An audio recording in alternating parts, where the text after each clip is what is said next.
And to kick off this panel, I'm going to ask Elliot Hewitt to the podium, and he'll introduce himself as well.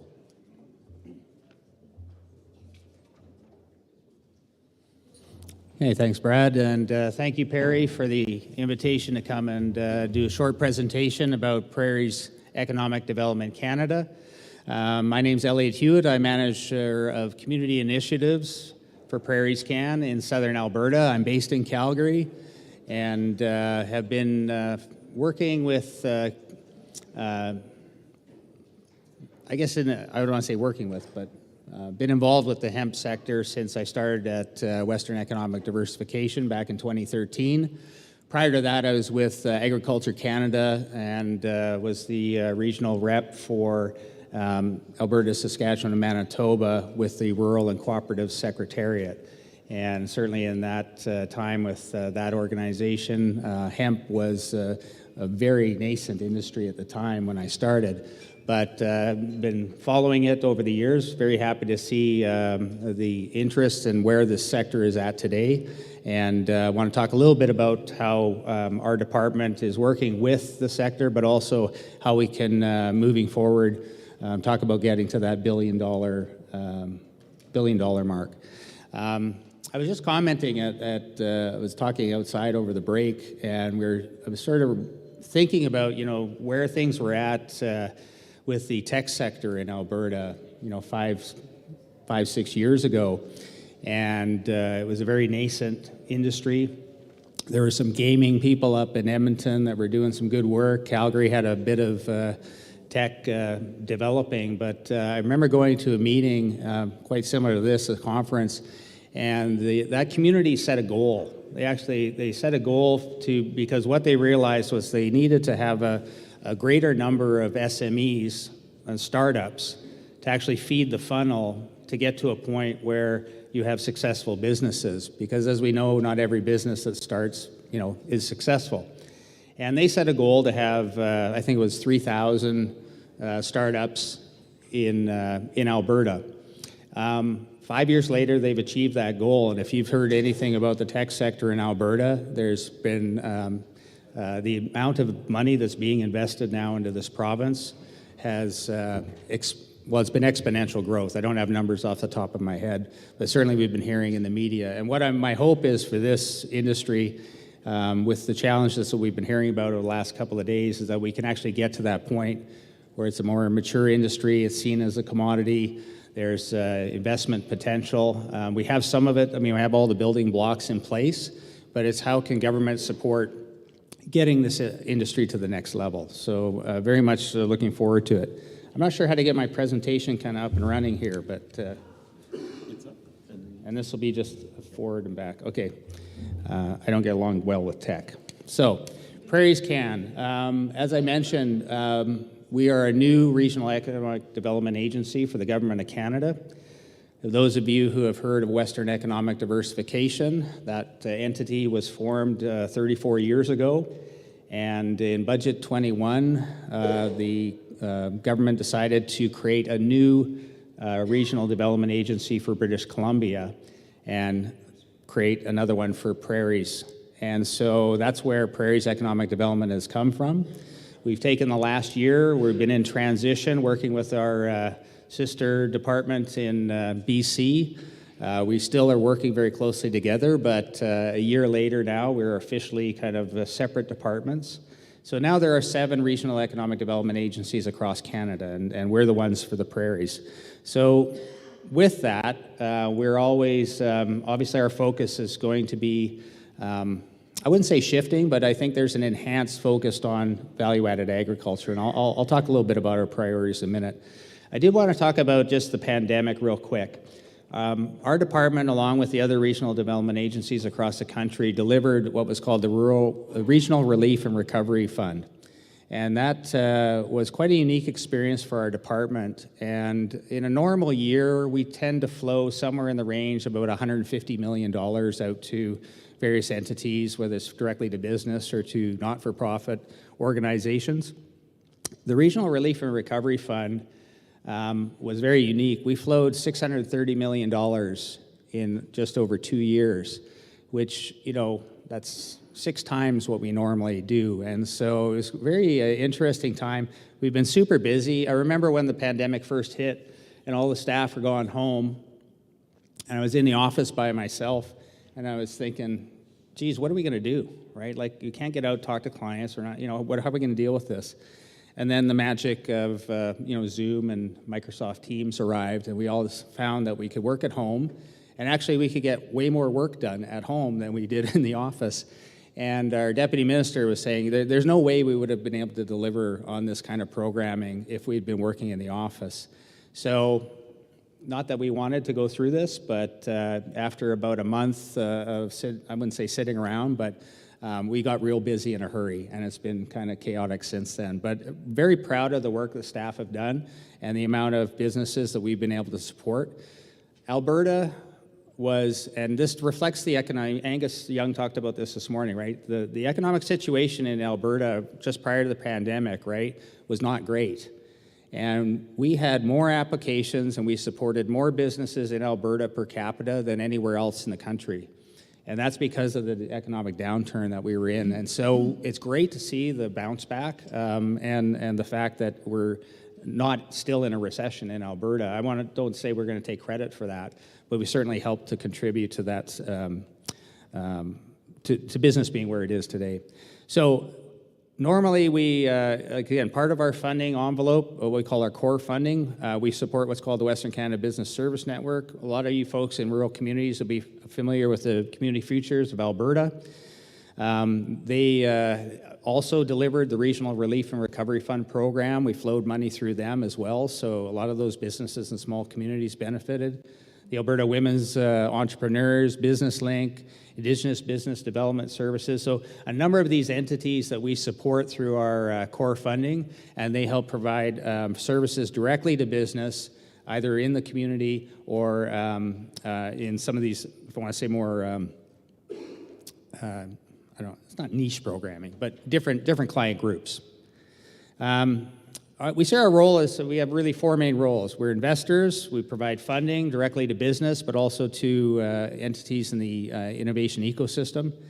We are conveners, we're bringing groups together, we're bringing communities together. We'll talk a little bit more about that. As advisors, again, we do provide advice, especially with businesses that are applying for funding. We are a lender to a certain extent, similar to BDC, and our staff certainly have been able to advise some companies on how to improve their business model and some of those things. The other thing that we do is we do advocate in Ottawa. One of the roles that we have is to be the sort of boots on the ground and to provide Ottawa, which tends to be, I don't know if you've ever been to Ottawa, but it tends to be a very insular kind of world. And relying on information coming directly from the regions where we have interactions with businesses. We actually go out to conferences and we meet and talk to people, hear what's going on. That's valuable information, and I just want to say that some of the issues that you folks are facing around certification with Health Canada, that kind of things, please talk to us, because we have contacts. We actually can talk to people at Health Canada. We have those connections. So we want to be able to help support this industry and get to that, especially on those certification issues. We can't make the changes, but we can certainly relay the impact it's having on business and how it's stifling economic opportunities here in the West. So that's an important role for us. As Pathfinders, we, again, it's that sort of, if we don't have the funding or we don't know the answer, we have connections into other federal departments. And I have to say, just a fantastic relationship with our provincial colleagues here in Alberta, both from jobs, economy, and innovation, and then agriculture, forestry, and rural development. Both those departments we work very closely with and partner an awful lot on projects. Alberta Innovates, Innotech, these are all partners that, more on the certainly on the innovation side, entrepreneur support. So again, talked about investors. I'll talk a little bit about a program so we actually have directly for business, because that's what I wanted to talk about today.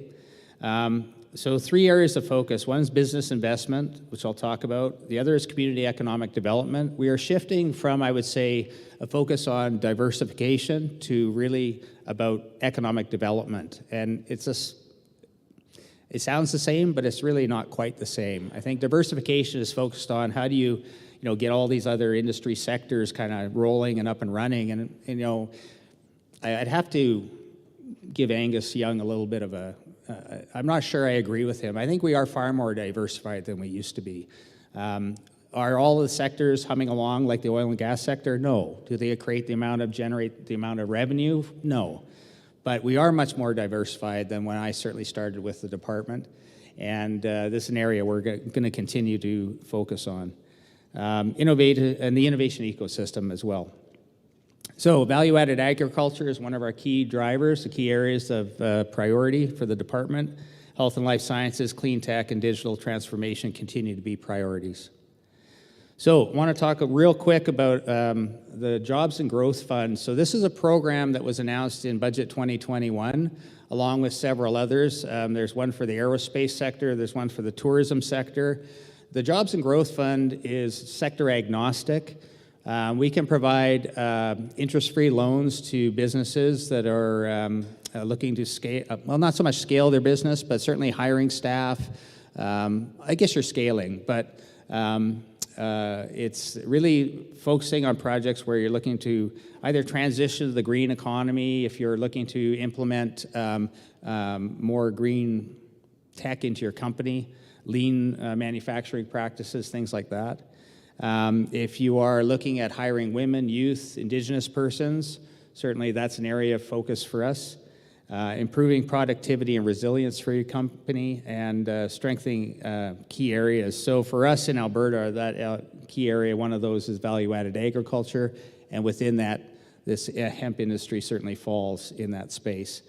Jobs and Growth Fund is a time-limited program. This will wrap up in 2024, March of 24.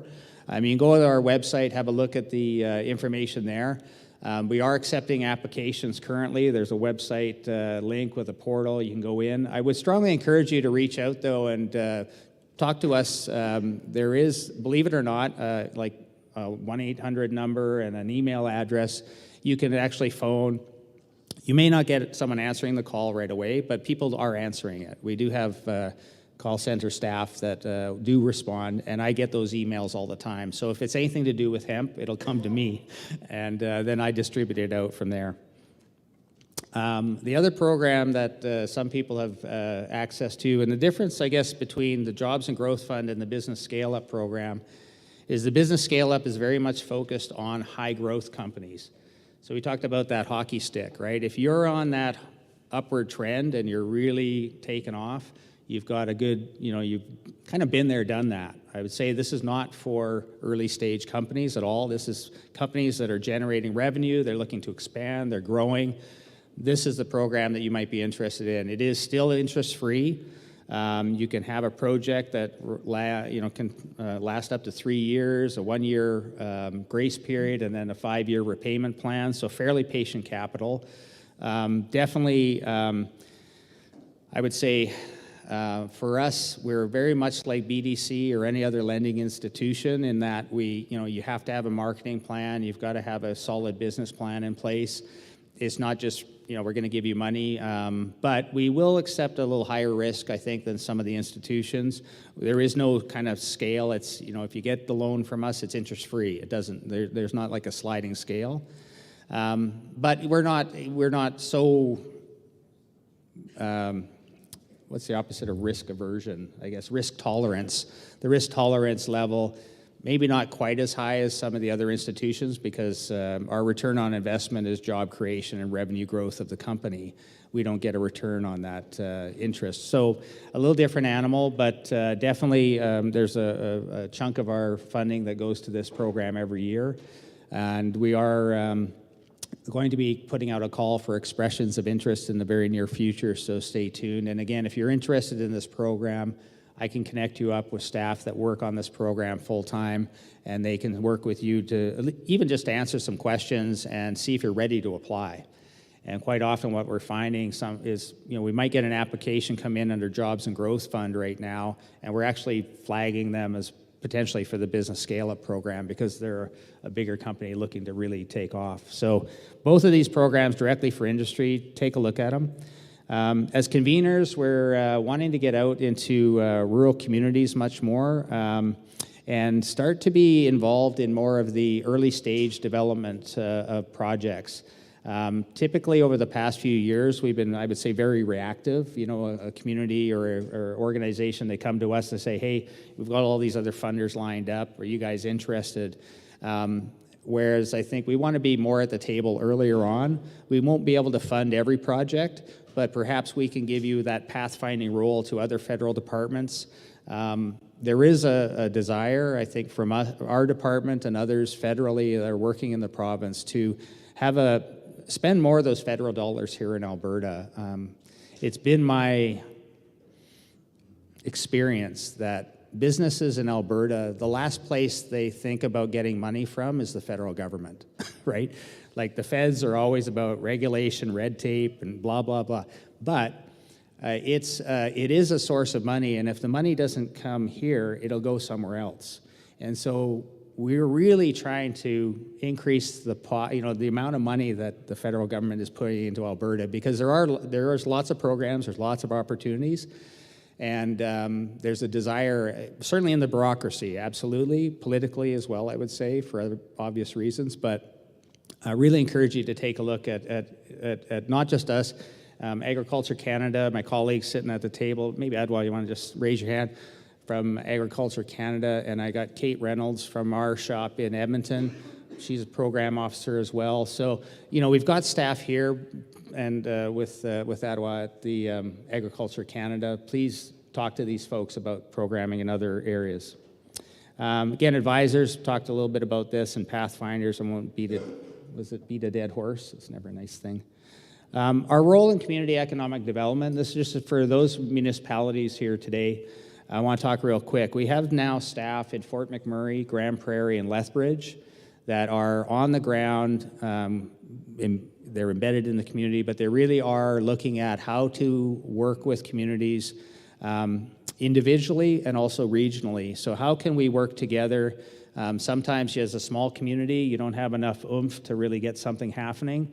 But if you, again, what we're really encouraging is a regional approach, right? If you have maybe a larger community and then some of the smaller communities get on board, or counties, how do we sort of drive those cooperative type of projects? And it's an area, again, that we really are just starting to do some more work in. But getting out more into rural Alberta is a focus of my shop in southern Alberta, and my colleague in Edmonton will be doing the same in communities in kind of north of Red Deer. So at the end of the day, we're looking for new ideas, new partnerships, new projects, and to help build a stronger Alberta. So that's my focus. I'm in Calgary. I encourage you to find me on LinkedIn. That's probably one really good way to do it. I'm happy to then exchange my work email. I've got a couple of business cards. I can tell you haven't done this for a while because I left the office and didn't bring a whole schwack of them. So my apologies. But please find me on LinkedIn because I'd be happy to connect with any of you. And we'll talk soon. Thanks.